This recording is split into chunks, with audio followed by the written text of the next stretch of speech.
Hi guys, आज हम समझेंगे कौरवों और पांडवों के युद्ध, महाभारत युद्ध के बारे में और उस युद्ध से हमें क्या सीख मिलती है। हम हमारे जीवन में उस युद्ध से सीखकर बहुत कुछ सीख सकते हैं दोस्तों, क्योंकि उस युद्ध में सत्य और असत्य की जो बात है उस पर विजय होती है और सत्य की ही विजय होती है। इसलिए हमें हमेशा सत्यता का साथ देना है और सत्य का ही पालन करना है मेरे प्यारे दोस्तों। तो चलिए अब हम शुरू करते हैं दोस्तों। इससे पहले मैं आज आपको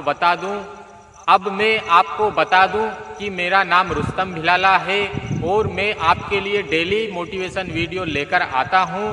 तो दोस्तों, चैनल पे आप नए हो तो चैनल को जरूर सब्सक्राइब कर लेना मेरे प्यारे दोस्तों। आप चैनल को सब्सक्राइब करने में कंजूसी ना करें और अपने दोस्तों के साथ शेयर करते रहे। तो चलिए दोस्तों स्टार्ट करते हैं। तो दोस्तों, महाभारत का युद्ध चल रहा था।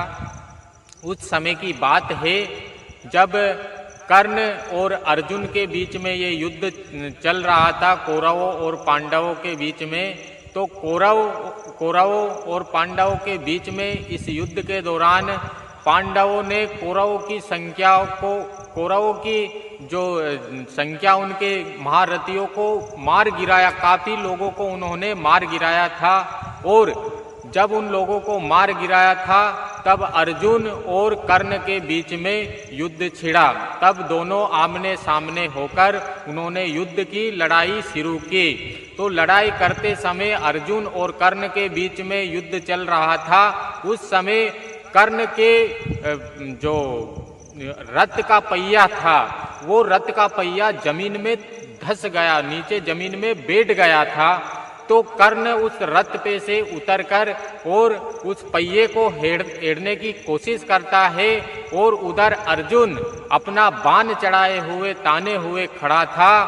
तो अर्जुन उस कर्ण ने बोला कि ये क्या कर रहे हो तुम, ये पाप कर रहे हो, ये मतलब अनर्थ कर रहे हो, तुम मुझ पे बाण चलाओगे, मैं मतलब पहिया निकाल रहा हूँ, मुझे पहिया निकालने दो, जिसके बाद में मैं ऊपर रथ पे आकर फिर हम दोनों खूब डट के युद्ध करेंगे।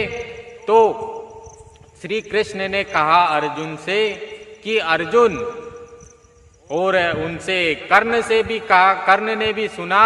तो श्री कृष्ण ने कहा है कि अर्जुन, जब इन द्रौपदी का चीरहरण हुआ तब इसके अंदर कोई दया और कोई कोई धर्म नहीं था। यदि इसके अंदर कोई धर्म की जिज्ञासा होती तो उस दिन द्रौपदी की ये सहायता करता। और जिसके बाद में ये द्रौपदी के चीरहरण हुआ तब भी इन्होंने अपने मन में छल और कपट, फिर भी इन्होंने सहायता नहीं की थी कर्ण ने।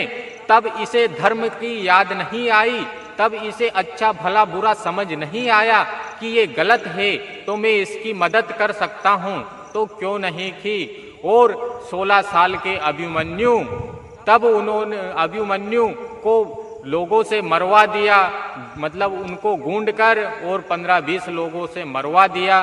तब ये इनको गलत नहीं लगा था, तब ये अधर्म नहीं था, तब इनको कर्म धर्म याद नहीं आया कि ये अधर्म है ये काम करना। इनको आज धर्म याद आ रहा है, जब ये विपत्ति में फंसे हुए हैं, तब इस पर बुराइयां और समस्याएं आन पड़ी है, तब ये इसको धर्म याद आ रहा है। तो अर्जुन, आप इसकी बातों में ना आए, क्योंकि इनने कभी भी धर्म का साथ नहीं दिया, इसने हमेशा अधर्म का साथ दिया। तो इसको फिर धर्म की क्या जरूरत आन पड़ी, क्योंकि जैसी करनी वैसी भरनी। दोस्तों, आप जानते हैं कि हम जैसा करेंगे वैसा ही पाएंगे। तो हमें इस कहानी से ये सीखने को मिलता है कि हमें धर्म के रास्ते पे चलना चाहिए, क्योंकि अधर्म ये एक थोड़ी देर के लिए हमें खुशी मिलती है।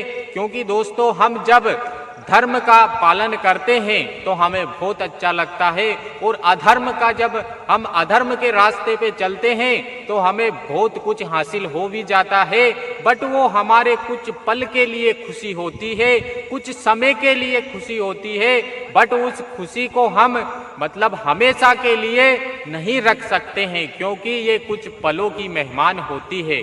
असत्यता जिंदगी में हमेशा परमानेंट नहीं टिकती है, क्योंकि वो कुछ समय के लिए ही होती है। इसलिए कहा जाता है कि सत्य के मार्ग पर चले तो वो हमेशा टिकी रहती है और आपका सफल होना निश्चित तय हो जाता है। यदि आपकी कुछ थोड़ी बहुत असफलता का मतलब आप कुछ गलत रास्ते पे चलकर और आप बहुत जल्दी कोई सफलता हासिल भी कर लेते हो, तो दोस्तों वो ज्यादा देर तक टिक नहीं पाती है। तो सत्य हमेशा टिका रहता है। जब श्री कृष्ण ने कहा अर्जुन से कि आप इसकी बातों के बहकाव में ना आए, ये हमेशा इसने लोगों के साथ बुरा कर्म किया है, कभी धर्म की राह पर ये चले नहीं, आप अपना बाण तानिए और अपना बाण छोड़िए। तो जब श्री कृष्ण ने बाण छोड़ा तो कर्ण को जाकर लग गया और उनकी मृत्यु हो गई। तो दोस्तों हमें इस कहानी से यही सीख मिलती है कि हमारे जीवन में यदि हम गलत राह पर चल रहे हैं तो हमें नहीं चलना है, हमें सत्य का साथ देना है। असत्य ज्यादा देर तक टिकता नहीं है, वो कुछ पल के लिए खुश रह सकता है पर पूरी जिंदगी खुश नहीं रह सकता है। तो दोस्तों वीडियो देखने के लिए बहुत बहुत धन्यवाद। तो दोस्तों आप चैनल पे नए हो तो चैनल को बिल्कुल सब्सक्राइब कर लेना और अपने दोस्तों के साथ शेयर करना। मैं आपके लिए ऐसे ही मोटिवेशन वीडियो डेली लेकर